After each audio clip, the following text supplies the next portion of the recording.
Hello guys, so I finally ran the Mexico City half virtual marathon 2020, last year's edition. It went okay. It's kind of weird, I was just checking my time right now and it says that my time was 3:40:29, but actually like 3:43 because it's counting the times I stopped maybe, and that would be right. So I mean, either way, so those were my times. That was lower than my dopey marathon. Again, I don't know how, I don't know why. So if it's a 3:40:29, it's just over a minute slower. If it's a 3:43 something, so it's like 3 minutes slower, 3 to 4 minutes slower. So yeah, I mean, I didn't do as well as I thought I was gonna do. I thought I was gonna go like 3:35 to 3:38, maybe. But okay, it was okay. Still, even if it's I don't really trust this. So even if it's still lower, like 3:50 instead of 3:40, it's still faster than all my other marathons, except for my virtual doping. So it was okay. In terms of strategy, I tried to go slower. I should have gone, I don't know, from 5:20 per kilometer down. But I don't know, it kind of freaks me out to not be able to go faster later.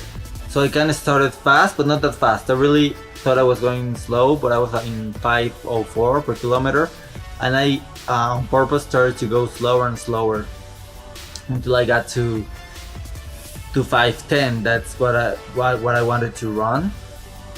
But after that, like by the 30 something kilometer, I was like getting really tired.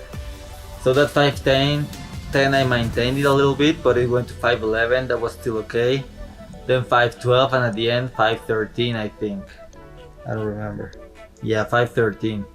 Like it really, like for most of the race I went slower than the other one, but still I couldn't do the whole race like that. It's really weird. I don't really understand. My diet's more or less the same. I would think my training is better, but I don't really know. I think I really need to. Well, I'm gonna talk about that later. As I said, that was my strategy. Kinda, I tried to do it better. I kinda did it better, but it still didn't work. Also, by the end, I started to cramp a little, like behind my left hamstring. It would like every now and again, like a cramp was about to go, so I couldn't go. I felt that if I went faster, it would just trigger it.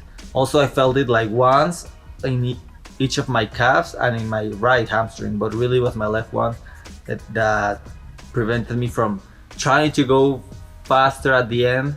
Like at the very end, the last 3 kilometers were horrible. Also, I do admit that I stopped for like 30 seconds and I stopped my watch, but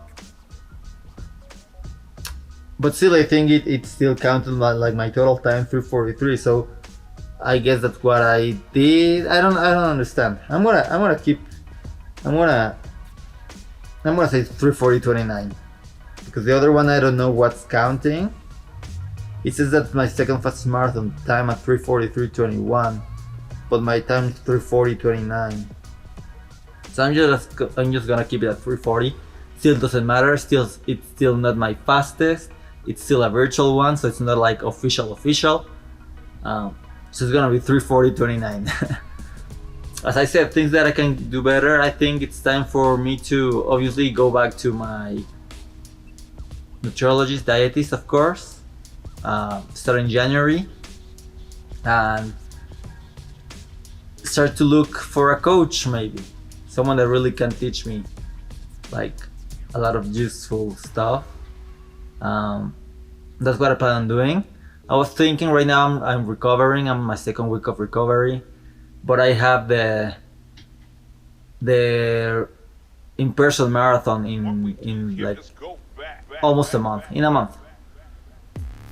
But I was thinking that I'm really done training for the year, because I have like 3 weeks of recovery and then 2 weeks of taper, and then I run that marathon. Then the next week I run the Tower of Terror virtual one, and then the next 2 weeks after that I run the in-person half marathon. So really, like, training, I still have to recover and then recover from the other one. So I'm really done. That actually feels great to be that. I'm really done training, like, hard until January at least, I guess. I'm gonna recover and taper, and then recover and taper, and then just recover for the last 2 weeks of the year, and that's it. That's my plan. I'll do another video before my in-person marathon to really talk about what I think of doing, how I feel after recovering and try to tapering. So like a week early I'm gonna do the video. That's really it. One good news, a couple of good news, is that I got my Tower of Terror medal. I have it with me. Finally, after a little bit over a year. If I wasn't going to Disney, I would have done the race actually this week. Last week was October 31st, Halloween. I would have done it then, but in a month I'll be at Disney World. I'm gonna do it there right after the marathon, like 4 or 5 days after that.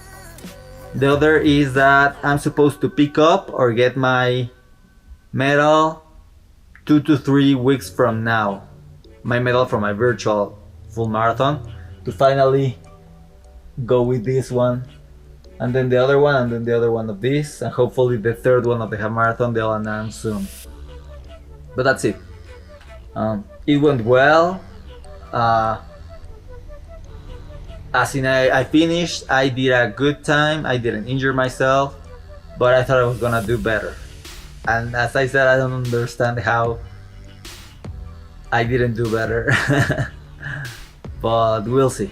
We still have a lot to learn. Thank you very much for watching. Don't forget to like, subscribe, and run.